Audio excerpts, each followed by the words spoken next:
Hello and welcome to my channel. My name is Wojtek and today I just want to talk a little bit about the latest DTM Experience 2015 by Sector 3 Studio.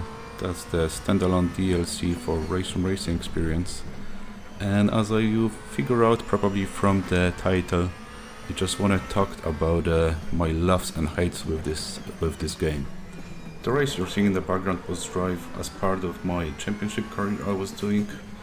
This is obviously in Get Real mode, driving model, 110% AI difficulty, with damage, tire and fuel consumption enabled, and that was with 25% race length, as it was my first drive through. I just wanted to do it a little bit quicker, just to get to know the game, just to see how it works, if this settings I was using will be appropriate for me. But let's start and see what I really like about this game. Obviously, this being a third edition of DTM Experience, it was really nicely priced, at least for me, because I own previous DLCs that include all the tracks that are included in this DLC, so it really was very cheap for me. Say what you want about pricing Racing Experience, that you don't like it, that it's expensive, but when it comes to these DLC packs and full experiences you're getting, you are not getting screwed here, like let's say with buying every Formula 1 game every year. You're not paying the full price when you're going to buy a new edition. So in this regard, Race Room and Sector 3 are really fair. I paid for it probably €6 or so, because I also bought it at the sale. And as far as I know, if you own the previous content, it's gonna set you up in around 10, maybe €12, which is very good.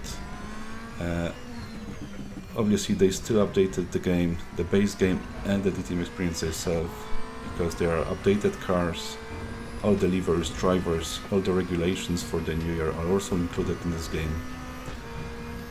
And everything else was good about the race room. So that would be the graphics, excellent sounds, the best in the market probably at the moment, excellent AI, and it's probably even better than before, because they still have some minor issues. You have to kind of cooperate with them with some situations, but the side-to-side racing with AI is really the best available at the moment, in my opinion.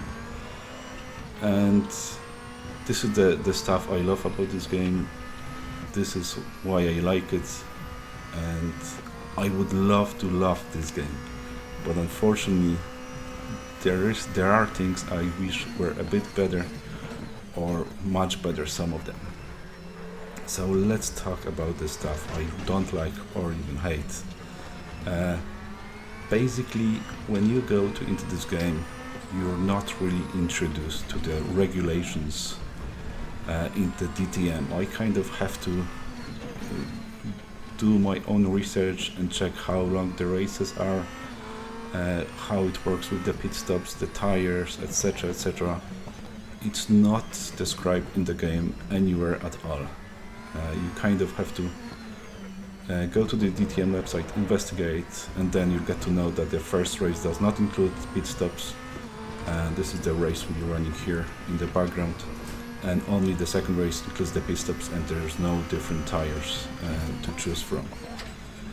And other things that are kind of missing, the whole lack of atmosphere of running as part of a DTM championship. I really would like to see some kind of announcer before the race that's gonna say, oh, this is our leader, etc, or we welcome to this and this track.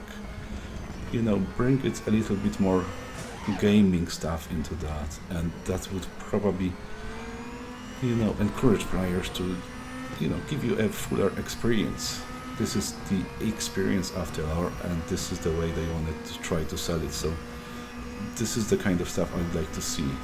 Also the spotter, there is a spotter pack mod for this game, and as far as I know, this is really nice. I'm not a fan of modding myself personally, so I don't use it, and I would like to see a spotter to be available as standard in the game. again, this is really something that improves the experience, kind of gets you a bit more into that, and this is something that's really missing. Also, I would like to see a bit, coming back to the announcements, or to see some kind of announcer in the game. You know, something that would show the drivers, introduce the drivers that are racing the series, you know, show their history, their background, you know, just to get to know them a little bit better. Not going on the internet and search for it. It would be nice to see all that kind of stuff inside the game. And the last bad thing I wanted to say about this in this video, and this is kind of my heart is broken when talking about this. When I was running this championship, I'm in the round 5, so this is the 5th track out of 9, and the game kind of had a bug that caused the AI to run out of fuel on the last lap, and basically the whole field stopped before they're reaching the finish line, which was really, really annoying, you know, because this game is out for more than 3 months at this stage, and that kind of stuff that totally breaks it shouldn't be really there, you know? I know Sector 3 is a small studio, I'm not even sure if they know about this bug, but it is kind of a game-breaking bug that's really destroys it all, you know. You do your race, do the pit stops, you are on your, let's say, 10th or 5th position, you go into the last lap and suddenly the whole field of AI is stopping because they all ran out of fuel. So this is the problem, and this is what made me make this video, pretty much. But again, I really like this game, I would love to love it, but there are those issues that kind of, you know, I'm not feeling ripped off, I still had a great fun with it, but it's just a bit disappointing at times, you know. That's all I wanted to say. Enjoy watching this race till the end, and I'll see you guys in the next one. Take care.